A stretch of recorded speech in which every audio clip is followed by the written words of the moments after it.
Welcome, everyone. The ICMA Learning Lab is pleased to present this online education program, How Community Engagement Strengthens Small Cities and Towns, brought to you by Community Heart and Soul. For technical assistance, please email learning@icma.org. Today's presentation will last up to 60 minutes and includes the question and answer opportunity, so please submit your questions at any time using the Q&A panel at the bottom of the screen. During Q&A, our presenters will answer as many questions as time allows. It is my pleasure to introduce today's presenters, Mark Sherman, Sarah Leitner, Michelle Bannon, and Annie Short. Mark is the president of Community Heart and Soul, a nonprofit organization that builds stronger, healthier, and more economically vibrant small cities and towns across the United States. He grew up in South Burlington, Vermont, and attended the University of Vermont before moving to Seattle to pursue his MBA at the University of Washington. Mark is thrilled to be leading the expansion of Community Heart and Soul and promoting the benefits of life in small-town America. Sarah is the Senior Program Director for Community Heart and Soul, where she landed after serving the Peace Corps as a Director of Programming and Training on the island of St. Lucia. She has held similar roles in Australia and Vanuatu in the South Pacific, and earned her bachelor's and master's degrees from Brown University and the University of Hawaii at Manoa, respectively. Michelle Bannon has served as the city clerk for the city of Carbondale, Pennsylvania, for 30 years. She recently won the mayoral election and was sworn in earlier this year in January. Michelle enjoys participating in all aspects of the community and is a key contributor to the city's community's heart and soul work. She earned her Bachelor of Arts degree in Psychology, Political Science, and Public Administration from Wilkes University. Annie currently works as the Project Director for grants with the City of Mendota, Illinois, and recently serves as the Project Coordinator for Reimagine Mendota's Community Heart and Soul Initiative. She is a Western Illinois University graduate with experience in community organizing, strategic planning, nonprofit leadership, and drug prevention initiatives. Speakers, welcome to the program. Thanks, Julian. So I'd like to kick things off by just giving a brief overview of Community Heart and Soul. So the Community Heart and Soul process is a resident-driven one that engages the entire population of a town in identifying what they love most about their community, the future that they want for it, and how to achieve it. And it's currently being practiced in over 120 small cities and towns across the US, with many more on the way. So Community Heart and Soul is based on three core principles: focus on what matters most, involve everyone, and play the long game. And I'll just say a couple of words about each of these. So in terms of focusing on what matters most, Community Heart and Soul uses story gathering to identify what residents care most about. These stories are then used to develop what we call heart and soul statements, which act as guiding principles to help residents, partners, and town officials in making decisions that align with what residents care most about. Involve everyone. So by that, we mean that we reach very deep into the community to identify everybody who lives, works, and plays in the community. And then rather than bringing people to the table, we're fond of saying that we take the table to the people. And what does that mean? So Community Heart and Soul events take place at block parties, at community events, in schools and businesses, churches, wherever people congregate. Finally, play the long game. So Community Heart and Soul is not a one and done process. It's an ongoing process that continues to guide the future of town planning. Community Heart and Soul is based on a structured 4-phase process. And I'll just say a bit about these phases, and you'll hear more about them in the presentations that follow. We begin by what we call Imagine, which is really a visioning process where heart and soul teams are formed to build awareness and interest and commitment throughout the entire community. This is followed by Connect, where the stories that I just mentioned are gathered from residents, and they lead to the development of the heart and soul statements that, again, identify what matters most to the community and then reflect what they love about the town. The third phase is called Plan, and during this phase, residents develop action plans to guide the future town planning based on the heart and soul statements that were collected during Connect. And the final phase is Act, where heart and soul statements are officially adopted by town and city officials, incorporated into comp plans and other plans, and used to guide future priorities and decisions. And I will add that Community Heart and Soul is a non-partisan process. There is no political, social, or religious agenda attached to the program. We are simply a framework that helps residents identify their priorities and turn them into actions. Well, what are the benefits and outcomes? There are a number, and they range from both social and economic. And I'll give you a few examples, but you'll hear more about these from our panelists that follow.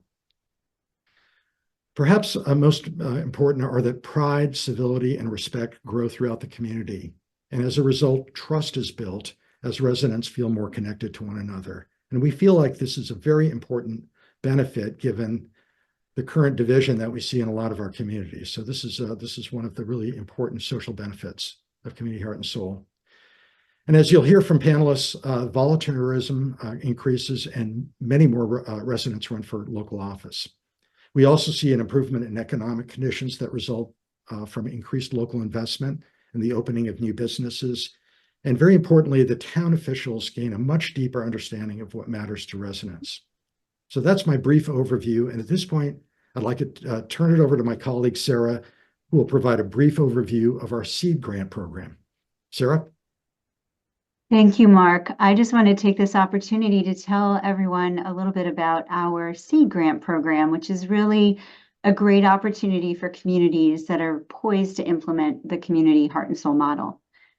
Successful grantees will receive $10,000 and are expected to provide a one-to-one cash match upon the receipt of the grant. And they also need to have a project coordinator and really must work with a certified heart and soul coach who will provide training and mentorship in the community heart and soul model and really work with the community through their heart and soul process. To be eligible for the seed grant, a community's population must be under 30,000. And we will consider applications that involve more than one city or a town that's working together through the heart and soul process. Finally, we really need to see a demonstration of commitment from local government through the application process that involves a resolution or a letter of support from the local government. And you can learn more about our seed grant program on our website at communityheartandsoul.org. And now I would like to pass it over to one of our speakers, Mayor Michelle Bannon. Good afternoon, everybody. As Sarah said, I'm Mayor Michelle Bannon of the city of Carbondale. We're a heart and soul town, and I love every bit of the name because that's what we are and that's how we operate. Today, we're going to talk about our community context, our processes and highlights, and the outcomes that we've enjoyed. So to give you a little bit of background from the city of Carbondale, we're a very old coal mining town. We were incorporated in 1851. We were the first deep vein underground anthracite coal community. That might be a bone of contention with some of the communities up north here in Pennsylvania, but I'm going to proudly tout it because I know it to be a fact. So the first $1 million corporation in the United States was the D&H Railroad. And that became the first $1 million corporation through two brothers that were given a piece of property up here in northeastern Pennsylvania. And they found that there was coal underground. And what they did is they charted a path from Carbondale to Honesdale out to New York City to sell the coal. And they sold $1.2 million worth of stock in one afternoon. So it was a bunch of ordinary people doing extraordinary things together, which made us who we are. We had the first St. Patrick's Day parade in the United States. We had a lot of Irish and Welsh immigrants who helped with the coal mining. And back in that time period, our population peaked at a little bit over 20,000 people in the 1930s. However, today in 2024, we're a little bit over 8,800 people. And that decrease in population came with the decline of the coal industry and with just changing times. However, in the past couple of years, due to the pandemic, we've seen a lot of people moving back to our area because Carbondale is like a little small town that has a small town feel. My neighbor who moved here said that they liked it here because it was like Mr. Rogers' neighborhood, or it was his neighborhood, and that the kids could walk wherever they had to go and they could do whatever they needed to do in a safe environment.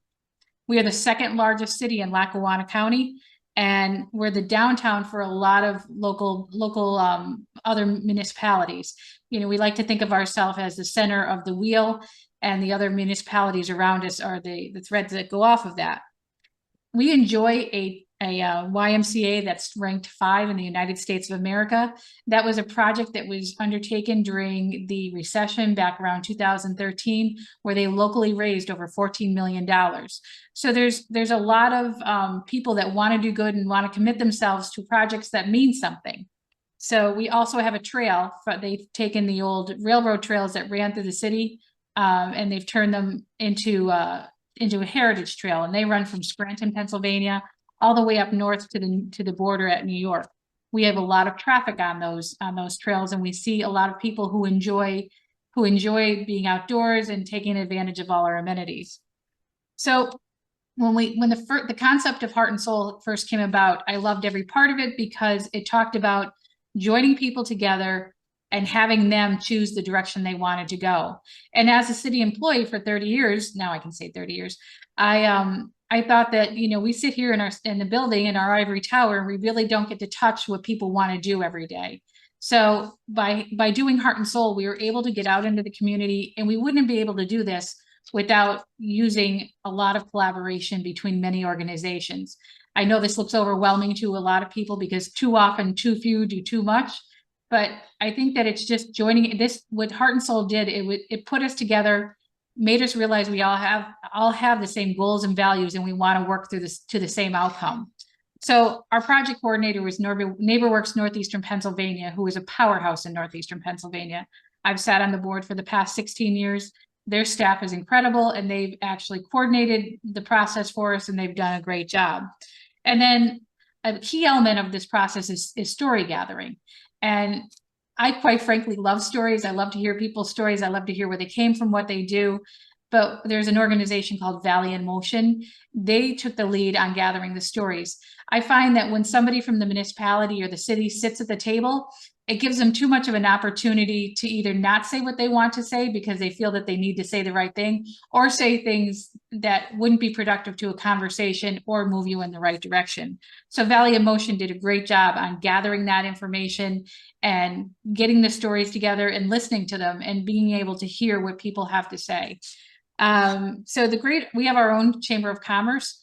We have a plethora of events that go on. They're all very quirky and fun and very indicative of our community. They would always share their events with us so that we could tap into anybody who utilized that particular event, whether it be for kids, whether it be for businesses, whether it be for residents. So we were able to have a broad range of people that we were able to touch. And then we also have a housing authority that has several buildings within our community. We pulled them into our team, and the executive director hooked us up with everybody inside of each of their dwelling units and their housing units to be able to have a conversation with them. And then the thing that I liked most about all this, I call them our blessed union of souls. I like this because you're able to hear all the unheard voices. There's so many times that you only hear the people that are the noisy rattler ones, or the ones who want to get involved and are already involved. But by putting together this union of people, we were able to eke out a lot of information that we would have never been able to do. And we have a very active library who's done a lot of work over the past several years on molding themselves into a structure in 2024 that doesn't look like a library from back in the 1950s. They offer programs, and they offer events, and they offer services that are very indicative of what a community wants as a heart and soul community. They pull us together, and they find what everybody's passionate about, and they work from there. So that's very exciting. And then we also have United Neighborhood Centers. They focus on aging, and they also focus on housing. So we're able to get into a lot of the programs they had. And from having these relationships with everybody, we were able to connect with the residents where they were at. Rather than having them come to us, we were able to go to them. They invited us into their homes per se, and they allowed us to be able to hear what they wanted to see, what direction they wanted to see the city of Carbondale go into. What made them stay here? What are they passionate about? Why do they love Carbondale? Those are all questions I love to ask every day.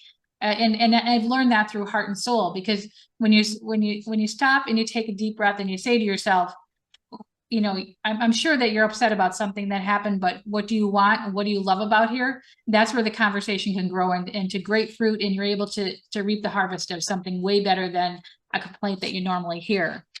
So when we first initiated Heart and Soul, my main premise of doing it was because our culture really wasn't the greatest. We wouldn't let anybody talk bad about us, but we talked awful about ourselves. It's kind of like being in a brother-sister relationship, you know, we could say anything we want to each other, but nobody on the outside is going to ridicule us.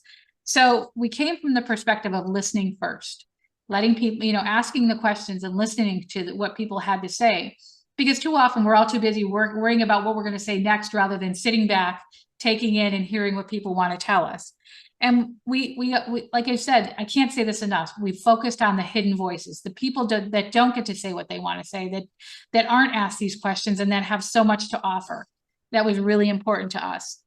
And as I've said before, it was a place for conversations and not for complaints, because too often when you see somebody out and you ask them what they think, they automatically go to the negative rather than the positive.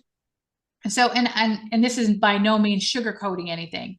It's a conversation of what's possible. What do you want to see? Because lamenting over what's not right is not going to put us in the direction where we need to go. However, concentrating and looking at what's not right and dissecting that and seeing how it can transform into something better and works more in the community is where we wanted to go. A great tool that we did with this is the change over time tool that you learn through Heart and Soul. And there's so many different exercises inside the program that are so helpful and useful in gaining access and information on your community, and help steer you in the direction that you want to go into. But the change over time tool, when we sat at a table, we had close to 75 people at this event. They were so excited and lit up to see that, hey, there can be something wrong, but there is a direction to go in, and together we can get there. It wasn't me as the leader of the community saying, you're going here. It was me as the leader of the community saying, it's important to me to know what you want to do and what vehicle you think we should get there in that you're comfortable with. So there's tools like that you learn through Heart and Soul that really do get to the heart and soul of who you are as a community. They may be uncomfortable. They may be a little cumbersome sometimes, but in the end, it gets you down to the raw data of what you need to know to put you in the direction you need to go in. So after doing all of our interviews and our conversations and our sitting down sessions with people, we developed our main concepts of what we want to concentrate on.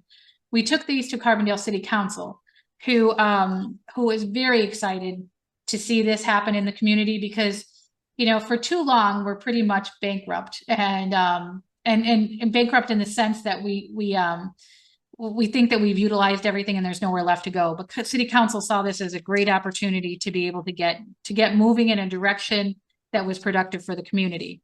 And what happened from Heart and Soul and sharing this information, it typically was that we didn't have people running for office. In fact, you had to force people into running for office and ask them to run for office. But we had an open seat.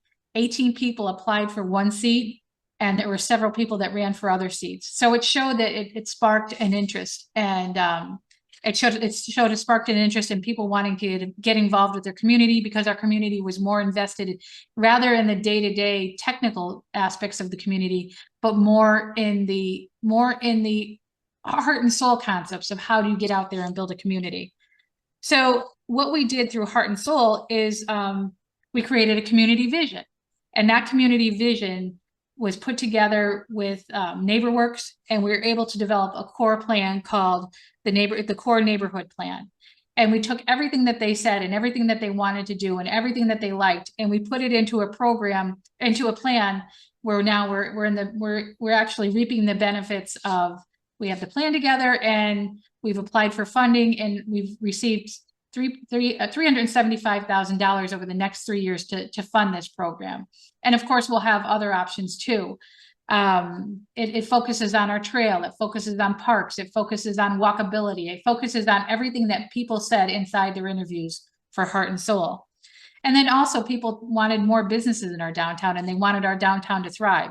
So to work in concert with the neighborhood plan, we're doing a FHLA Bank of Pittsburgh Blueprint Community, where you look into your downtown, you develop a plan, and from that plan, you start to implement different aspects of community development in your downtown.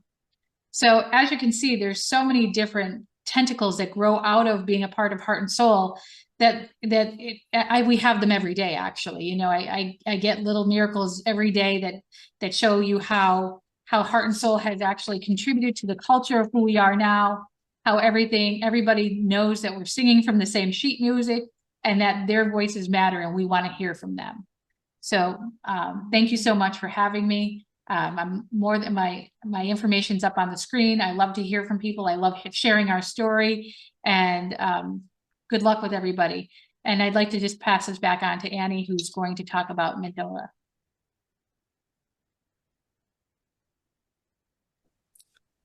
So thank you. My name is Annie Short, and I work in Mendota, Illinois. I'm actually from Mendota, Illinois. So just a little bit about our community. It is in Illinois, and we are 90 miles west of Chicago.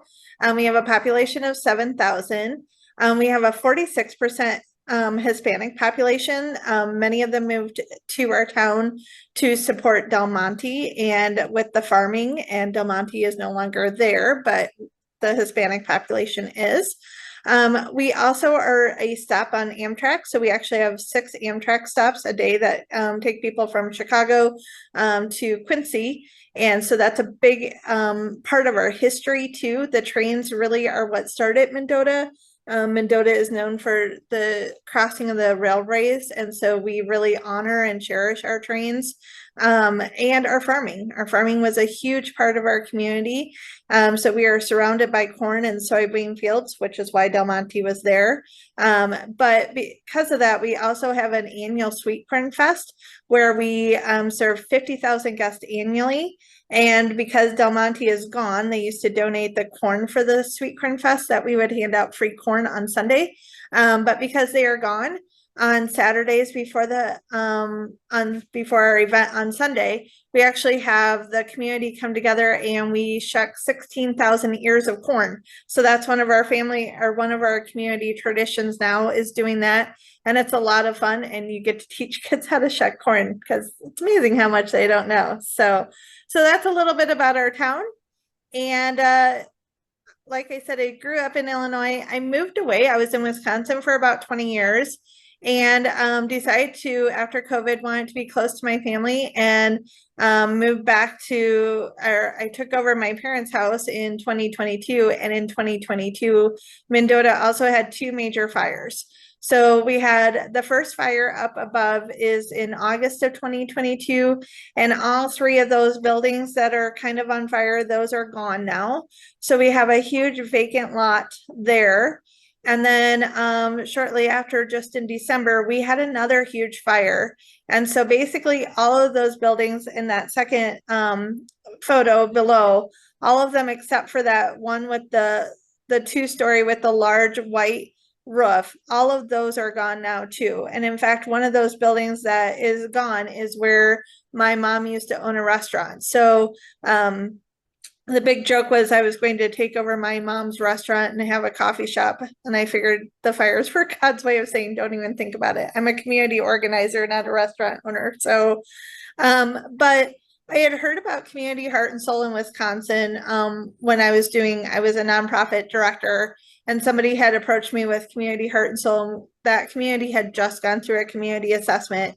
And so I knew that there was no way that they were ready to take on Community Heart and Soul, but I loved the concept of Community Heart and Soul. And I was like, ooh, one day I really want to do that program. And hence fires allowed me to go to their city and say, hey, I think this might be a great opportunity for us to do this Community Heart and Soul project. I don't know a lot about it, but I know that what I've learned is that it could really help guide us into thinking what to do. And everyone we talk to is that we just needed to do something, because we only have 4 major city blocks in our downtown, and now 2 of them are completely vacant from these fires. And so everyone just knew we needed to do something. And so the city knew it was going to take a while by the time they did insurance and figured out plans and everything like that. So the city clerk was very open, and she connected me to Reimagine Mendota, which is the nonprofit group that took on the project of Community Heart and Soul. So from there, we really just knew like our theme was rise from the ashes, that we needed to do something from these fires. It kind of gave us I always joke, it gave us the spark to bring our community together. Sometimes out of tragedy, great things can happen. And I truly believe this is one of those moments. And so again, when we told people what we were doing, much like Michelle said, at first we thought everybody would just sit there and complain about how terrible now Mendota is and we're a dying community and nothing's going to work and all that other stuff.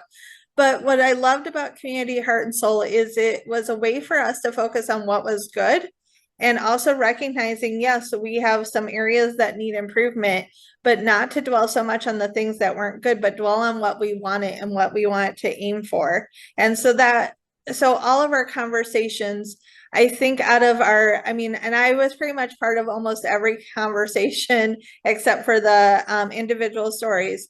And really out of all those, we talked about it often of how much people were not very negative. They were very much about, here's all the great things that are happening or what we want to do. So I love the approach of Community Heart and Soul in that process.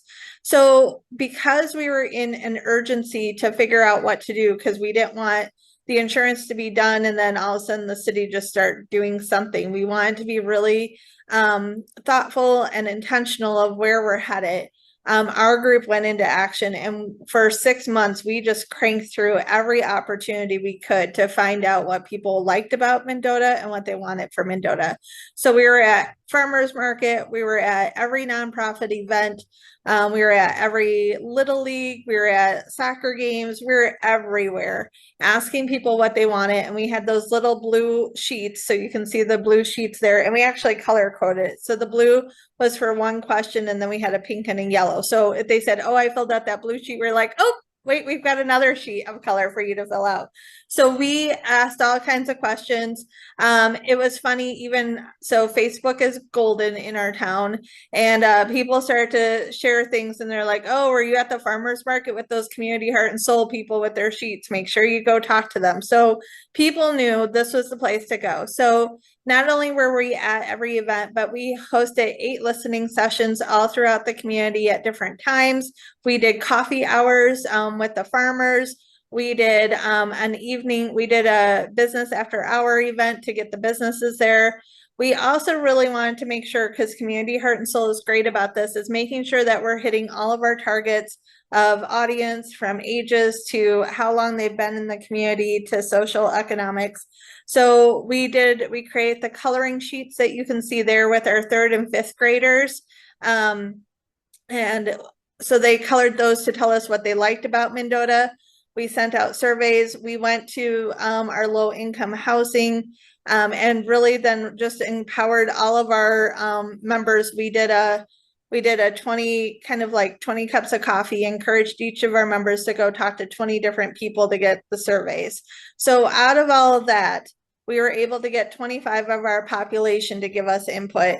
And from there, we also then brought everybody back together to really look at what were the priorities and figure out from there. And you can see at the bottom, they voted of what were the top things that they wanted us to focus on. Because the other thing you'll find out is there's a lot of opportunities for improvement and a lot of opportunities for things to do, and you only have so much time and money. And so had to prioritize. And so even from that, we were able to get 120 people attend it. One thing that we were done with kind of our main part of Heart and Soul, but I wanted to highlight this. Something that also came from this is our 8th grade class ended up doing the whole Community Heart and Soul process through the whole middle school. So they also did all of the surveys of all the students based off of what they liked and what they wanted for Mendota. They did focus groups with different students from each age group. And then they also did the whole priority of understanding like what were the things that came out of those surveys that the students wanted, not only for the school, but for the community. And from there, we created they wanted to do a movie night. So they did everything. The 8th graders did all that, but all of the students did this voting. So you can see them voting in that picture. And again, that's what came out of that. So you can apply this to a whole community. You could apply this to a group. So like this next year, we're doing it with our high school students. So again, we can make sure that we're getting feedback from all of our different groups. So highly recommend this process can be achieved in any kind of community as you define it. So from there, this is everything that came out of our whole heart and soul process. So the heart to the left is everything that people said that they liked about Mendota. And again, this has really been critical for us to keep our focus on the things that we like and not get into that negative spot. So even now with these hearts, we're actually going to be putting these on t-shirts and mugs and things like that so people can buy them. We did get we got the window clings. So now if you go throughout our town, they're on the door fronts of most of our stores, and we need to order more because people are asking for them, because it keeps it just in the focus of what's great about Mendota. And then to the right is all the things that so when you do this community heart and soul process, they encourage you to come up with what your community values. So these are the things we value. We value our people, our community, our businesses, our location, our recreation, our events, and our history. And so everything that came out of what we should work on now ties back to one of these values. Because what's also critical, if you've been in a community, you know what happens is that somebody will create some kind of plan and then it sits on a shelf. And we've heard that often of like, oh, now it's just going to sit on a shelf. So we are very diligent to make sure that everything we do, that they see how it's tying back to the work that they've put into this community heart and soul. So here's some of the things that we have been able to accomplish and are still accomplishing because of our community heart and soul. So much like Michelle, we present it and adopt it at our city council. So now this is also in their front minds. We're working on putting little table tents together with the values so it sits in front of each of our city council members. So every time they vote, they know why they're voting. The data has been used for multiple grants. And it's awesome to be able to say that we have 25% of people into our, who have given input into our data. So currently we received 4 grants. We received sidewalks, which again, this is something that's so interesting. And when our sidewalk grants, we're part of many different groups who have all said, like, this has been really interesting to see that out of everything that could happen in our city and all of the stuff that people want, fixing our sidewalks is one of them. That doesn't usually come up in normal conversation, but it just shows how attentive our residents are. And it's helped us get some sidewalk grants and our downtown revitalization grant. And we have written about 8 more grants. And so we're hopeful to hear from those, and we'll continue to write grants using this data. We were able to grow our volunteer membership from 20 to 80. And I think what this really helped people see too is that you don't have to be a city council member. You don't have to work at the city, and you just have to be a concerned volunteer who wants to make a difference. And there's a place for you. And that's what we talk about, is that there's something for everyone there. It's also helped us with the brand recognition for Reimagine Mendota. At the time when we started, it was just a small little organization, and now everyone knows, like, hey, have you talked to Reimagine? Have you joined Reimagine? What's Reimagine Mendota up to? So it's really helped with our brand recognition. We truly have a city support and partnership. Fortunately, I was hired on at the city because of some of the grant stuff we were able to get, hired me. So that definitely helps to make sure that everything we're doing at the city is in partnership or support of what was learned out of those surveys. But they also understand that too. And many times when they're making decisions, they'll call and ask, hey, what did you find out through Community Heart and Soul? Remind me what the data is. So they understand that. Or if they have a question, they're like, maybe Reimagine Mendota could post that on their Facebook, because people know when they answer surveys, something's done with it. So we've created that partnership. Residents are more involved. Before I started my first city council meeting, I was told I get like 3 minutes to talk and make it short, and nobody shows up. Nowadays, people show up. At one meeting, we had 20 residents show up with concerns and realize, like, it's important for them to start coming to the city councils. And we're actually having people run for city council now. Some of the more tangible things is a disc golf that came up, that our disc golf course sucked. They were much more politer of just saying, we don't really have one. We have some baskets and that's it, but it's not really a course. Don't call it a course. So we posted it on Facebook that we wanted to do one of these, and actually one of an international championship. or champion, his family grew up in Mendota, so he's designing the course for us for free. We realize that we are not very good about promoting arts, and yet we have a lot of arts and stuff in our city. So we just passed an arts commission at the city of Mendota's city council meeting last night. And the city is putting funds into that arts commission. So we have dollars, and we also have written a grant for that. So hopefully some artwork will be coming. So we're excited about that. And then one of the top things that came out of the surveys is that we needed a community space or a pavilion. And since we had 2 major vacant lots due to the fires, we now have a spot to put one of those. And so fortunately, the one spot, it's where the first fire was. The city also received a grant because one of the buildings has contamination underneath. So they wrote a grant and they received it, which will include some planning. But because of that, we talked to the city and said that would be the best place for the pavilion, and they agreed. So we are putting a pavilion, but again, because of our recognition, we also partnered, we have a community foundation. So if you were not familiar of a community foundation, they're great to partner with. Because at the time we weren't a 501c3, we were just a volunteer group. So we partnered with our community foundation to serve as our fiscal sponsor and was needed for this grant for Community Heart and Soul. And so, but they actually helped with some fundraising that connected us.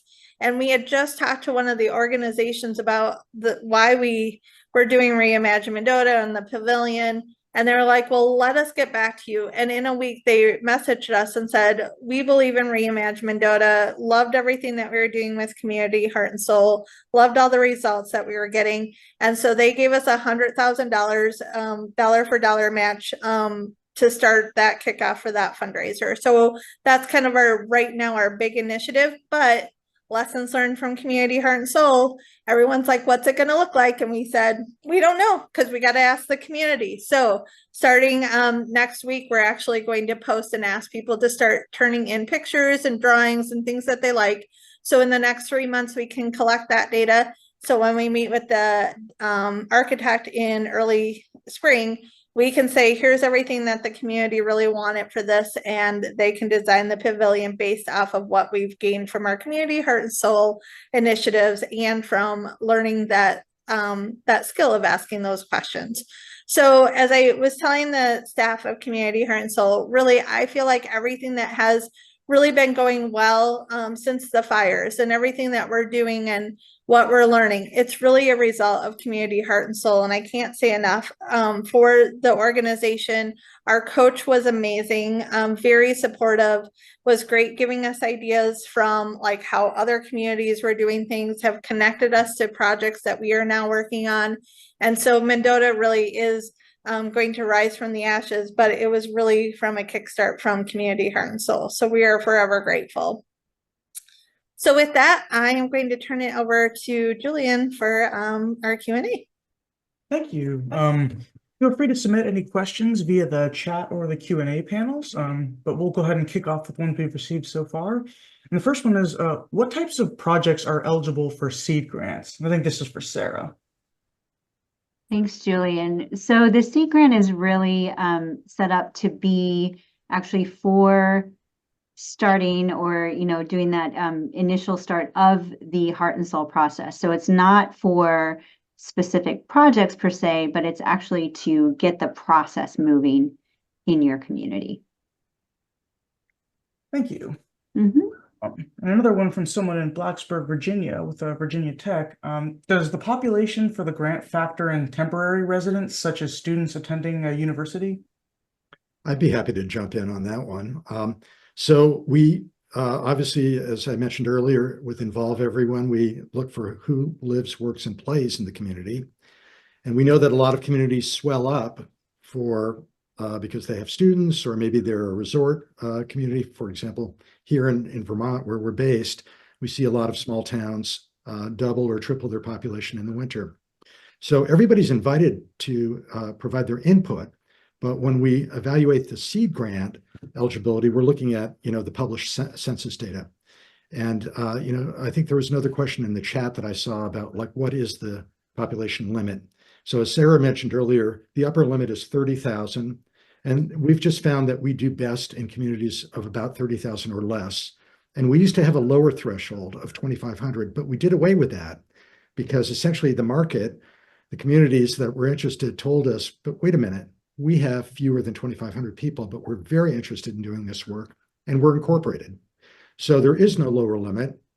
We're often asked, like, what is the average size of a community that has done community heart and soul? And it's around 5,000 or 6,000 is the average, but we have quite a few that are much lower, and we also have many that are closer to 30,000. So that's the range. All right, thank you. And then can you share more about the change over time tool? What is it exactly and how does it work? Sarah? Yeah, I can talk about that, and then maybe Michelle wants to add in a little bit as well, because she definitely talked about how that was used in Carbondale. The change over time tool is essentially something that we use in Community Heart and Soul as a way to really generate community conversation around different aspects of what's going on in the community and ideas for things that the community might want to take on, ideas for action, we call them, and looking at that over time. What would happen if we, and I think we're gonna share a picture of what it looks like in real time as communities are, as a group of people are writing things down, looking at these things over time. What would happen? What did this look like 20 years ago in our community? What do we want it to look like now? What would it look like if we did nothing? And ideally, where do we want to see this in our community? I think really the strength of this is that it just provides an opportunity for really rich discussion for people to come together around things that matter to them in their community. Michelle, I don't know if you have anything you want to add to that.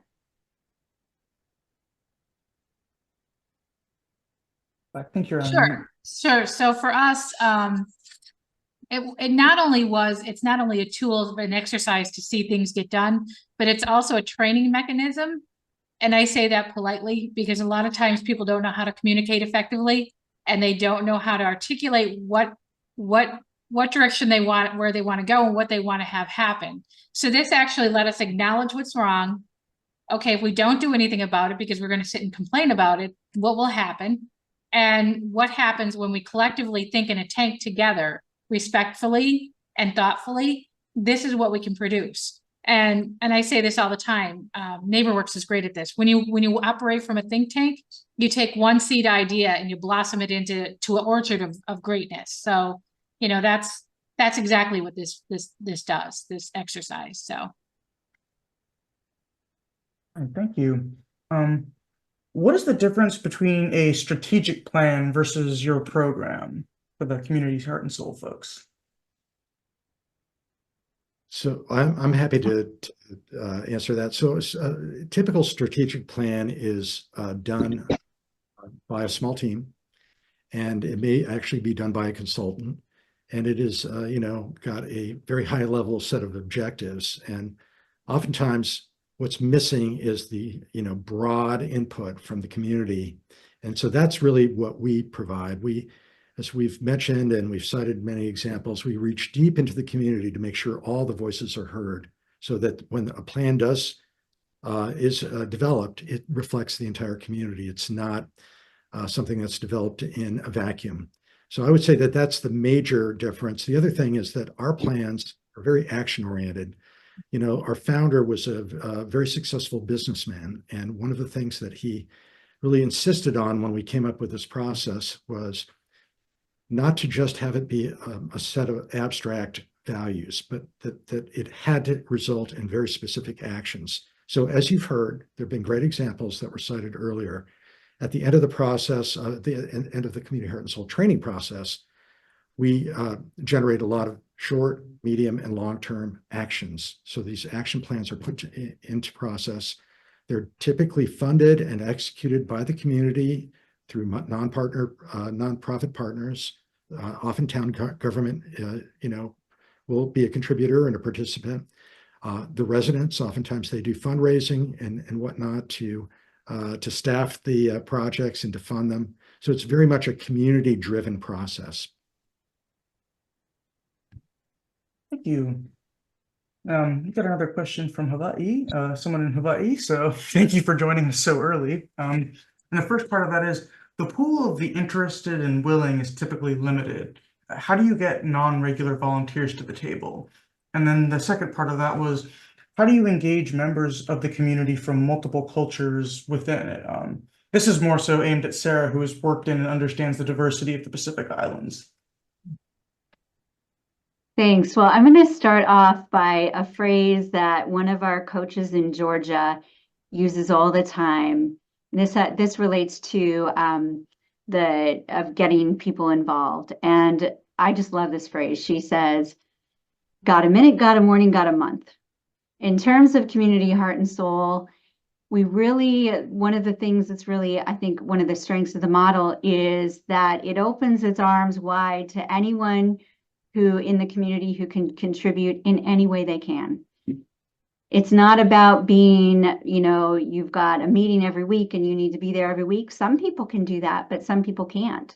Some people can volunteer for an activity or can, come in the evenings and work on the data on the spreadsheet. There are all different ways. So it's about really embracing all the different ways that different people can contribute and finding ways that, this is like more of a general thing about volunteerism, right? Like finding the talents and the energies that people have and matching that with the volunteer job that they can do. And I think that that's just a general thing about, engaging, motivating, and inspiring volunteers. And it's something that is really a core piece to the work in community heart and soul, because it's a resident-driven project, right? It really depends on residents coming together to make this work and finding ways that to really maximize wherever a resident can fit into it. As for the question about, diversity and thinking about different cultures and ways to engage, I would say one of the things that we really encourage, and this is another tool that we have called the community network analysis, but it's essentially like a big map of your community. Mark said something earlier about who lives, works, and plays in your community, and that's kind of like the essence of what the community network analysis is about. But one of the pieces of that is identifying connectors in communities, connectors for all the different demographics and voices and everyone in your community, and really working through trusted connectors to get people involved in the work of community heart and soul. And that's kind of a general answer, but the idea is to use voices and people who are connectors to different groups in the community, and then finding ways to celebrate and look at all the different groups in a community and the ways that they can contribute to the community heart and soul effort, and really ensuring that the voices of all are heard and that they are engaged through the process. And I think about Hawaii and what a wonderfully diverse and lovely place it is, and thinking about bringing all of the different groups in a community together to hear everyone's thoughts and ideas, and how that really leads to community work that is meaningful for everyone. Yeah, I wonder if Annie or Michelle would like to chime in on bringing together the core team, creating volunteers, connecting with diversity, because you've lived and experienced this firsthand. So ours was pretty organic, for the simple fact that we started in 2020 with Heart and Soul. And as I mentioned, it was right at the beginning of the pandemic. So we're in northeastern Pennsylvania. So we saw a lot of people moving in from New York and New Jersey. So with them coming to our smaller communities, it was easy to have a new breath of life come into our community with the diversity, with different people from different backgrounds. And thankfully those people are coming from places that they want to belong, and they're very family oriented. They're very core in the whole sense of, family, how your home, your community, and being a productive part of that community. So when we thought about putting our team together, we're very lucky to have the library, the YMCA, all these different organizations that touch all of these people's lives. And so it was actually very easy to eke out these people, and then people would interchange from each of the organizations. And I forgot to mention too that the school district was instrumental too, because we tried to we went to the sports things, and that way you're able to see a group of everybody. You saw everybody from economic backgrounds, everybody from different diversification. So that is the key, just finding out who the key players are that are embedded into your community and pulling a rep from each one of those. And it's almost contagious. They're like, oh, you're going to Heart and Soul, well, I'm going to send this one then. And the library switched out a lot, the city switched out a little bit, so it worked organically for us. And I would say this is something I really why I wanted to do Community Heart and Soul, is because I've done community organizing for so long. And to your point, it is very hard sometimes to find volunteers or people to come do the surveys. I mean, typically most communities, you get like 1 to 2% of a survey, and that's considered successful. And we would know that we were missing so many of the population. So I was really excited to do Community Heart and Soul to see what their secret sauce was. And the secret sauce is really just being intentional of, I loved how, like, when we had our coach, he really just said, okay, let's map everything out of your demographics. What do you like? Who are those different groups that that you're going to need to reach? And, like to Michelle's point, who are those partners who would have access to those people? But then once we had the t-shirts and we were out and people were seeing and hearing the stories, people would just out of the woodwork be like, hey, how do I get to be involved in that? And so it just really started to, people could see, and again, Facebook is kind of preem in our community. And so we were posting every day of like, hey, we were here and this was a story we heard. And then people would be like, well, I wanted to tell my story. And it's like, so you just encourage people to come. And then our volunteers were like, wow, it was really fun to hear the stories. And so it was easy to say, like, we need 5 more volunteers to come sit at this event. And it's like, all you have to do is come for this 1 hour, sit with us. And once they started to hear their stories, they were hooked, and they were like, how do I get to the next event? So I think it's just once people realize like they could feel like they're doing something, and that definitely helped, is that having the flyers, people were like, we wanted to do something. I will also tell you, in our community, my co-director for our program, I was connected with Amy Brewer, who was a retired teacher. If you can find retired teachers, they are amazing, because one, she knows everyone's stories. So it was like, well, if Mrs. Brewer said I had to be a part of this, they were a part of it. So, and she knew the stories of them, so she also would use that. So retired teachers, I highly recommend them.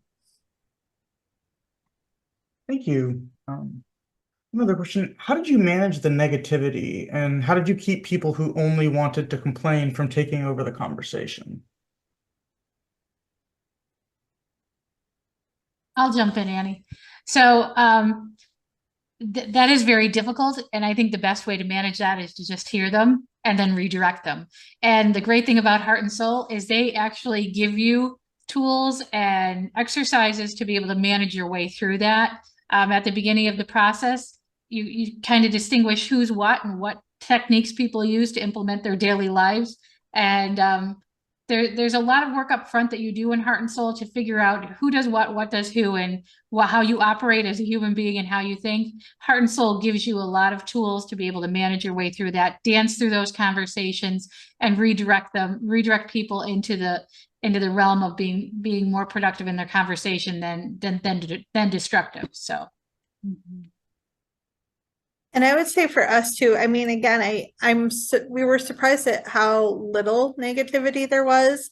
I mean, of course, people were like, yes, we need this or this, but it wasn't in a way of like, wow, Mendota's like this terrible place. It was just the recognition of, here's the things we'd like to see change or different. And because of the way that the questions are structured, it allows people to talk about here's where we're at, but it's really about focusing on, okay, so what do you want? How do we get to where we want to go? And so you can quickly change that conversation over. We did have like one person who was very, very negative, and she was complaining about all the things we didn't have. And then we're like, but we have that. She's like, well, where do we have that at? So part of it was educating people that they didn't even know that we had some of the things that she wanted a YMCA, and we have a YMCA. It's just that it's outside of town. So then we were like, obviously we just need to figure out how to get you out there. And then she complained that we didn't have, like 3 other things. And so other than that, most of it was like, yeah, we know we need some work, but then you found a way to include them in being part of that solution and not part of the problem. Thank you. Now, quick one. What's the application deadline? So there is no application deadline. It's a rolling application.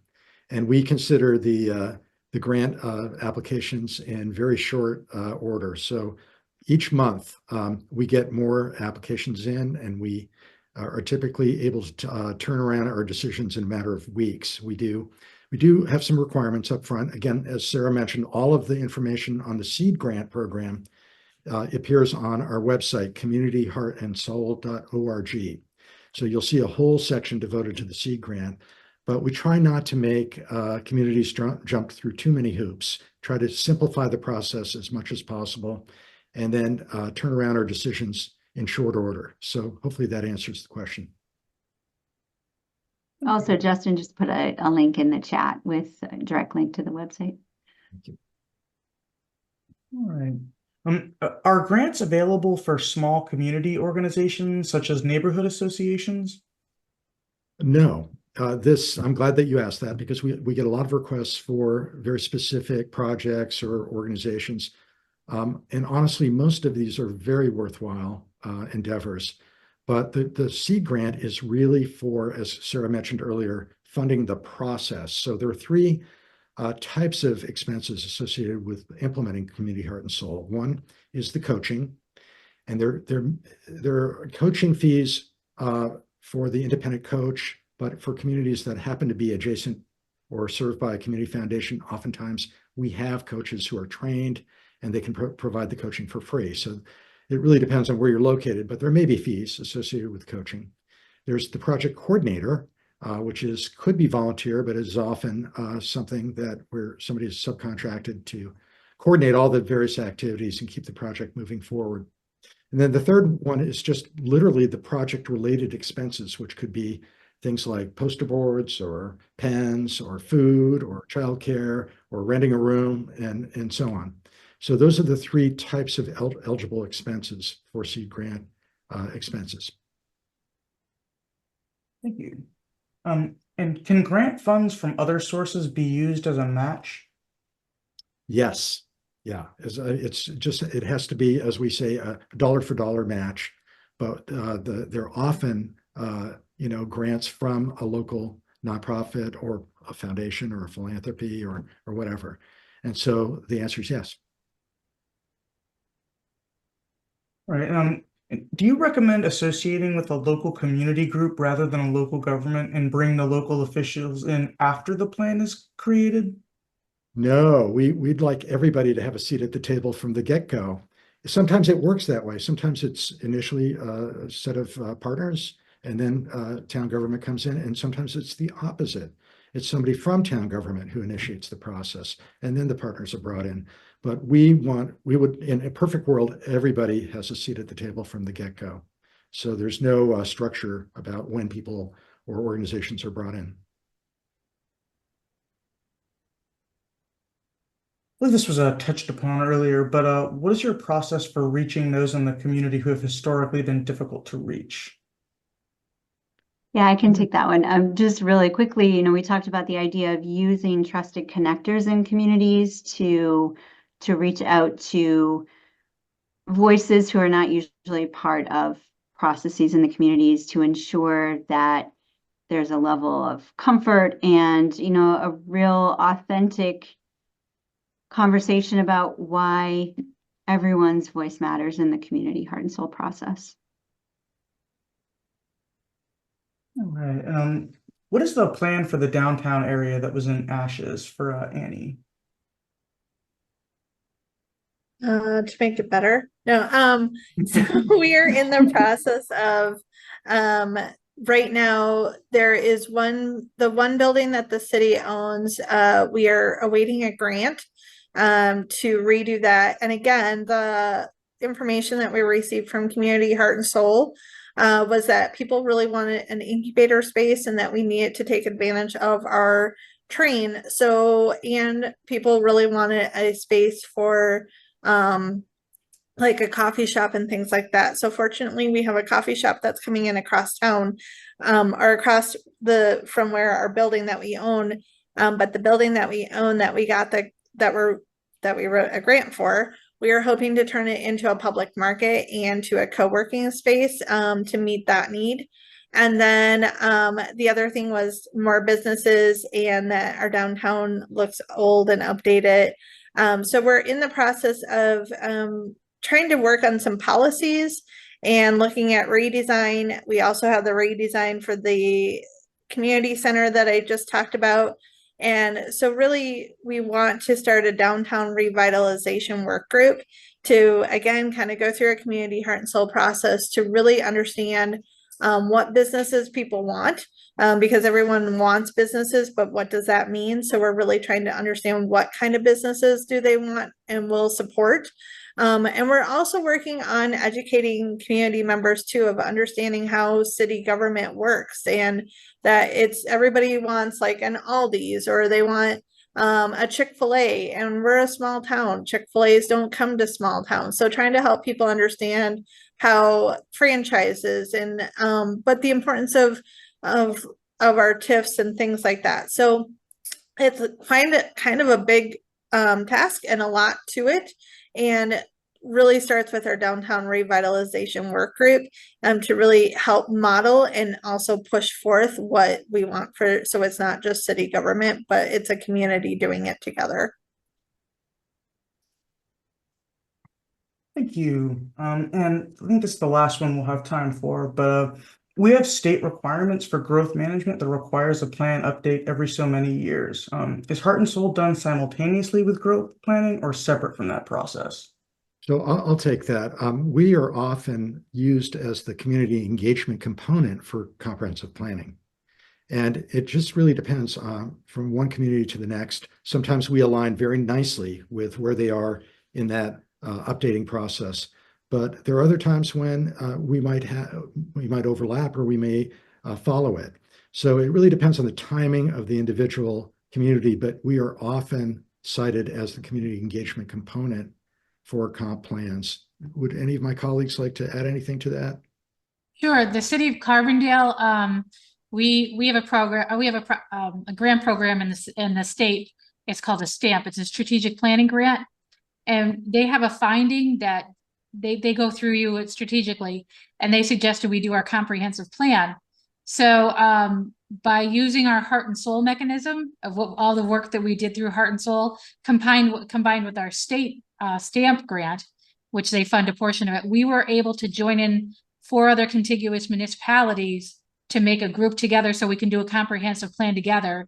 And the consultants on it are thrilled with the work that we've done in Heart and Soul, and they're thrilled with the information that we eked out of our community, and find that it is very similar to what the other adjoining municipalities have. So it's putting them ahead of the game considerably.